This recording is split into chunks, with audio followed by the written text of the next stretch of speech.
Hello po sa inyong lahat. At tara po't alamin natin tara pag-usapan natin ang ating concrete pond na kung saan dating tilapia ngayon ay ang ating alaga ngayon ay mga hito na. Hito. Ayan po yung video natin, hito.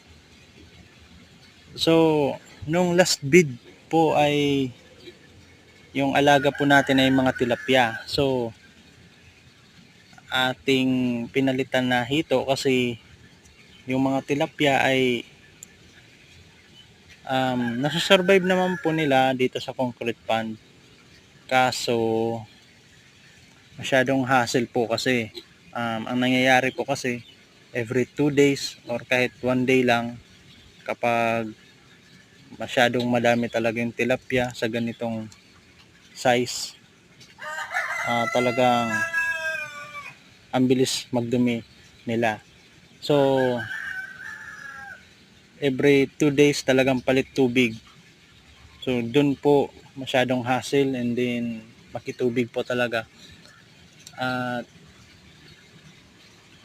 yung advantage po kasi ng hito natin, kaya natin pinalitan ng hito, masyadong matatag po yung immune system nila. Hindi po sila nagmo-mortality.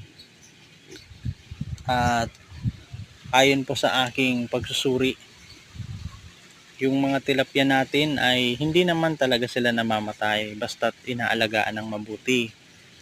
Palit tubig, pagkain,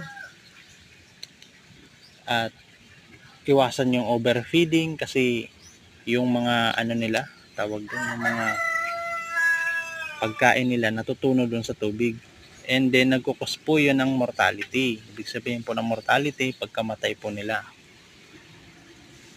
At nandyan na rin po yung sinasabing fungi. So yan po yung bid natin. Napakaganda ng hito farming natin dito. Anyway po, yung ating tilapia ay nandun na rin po sa earth pond, yung nasa hukay na may tubig. Yun po talaga yung tirahan nila. Next vid po ay ipapakita ko sa inyo yung mga tilapia natin at nandun po sa earth pond.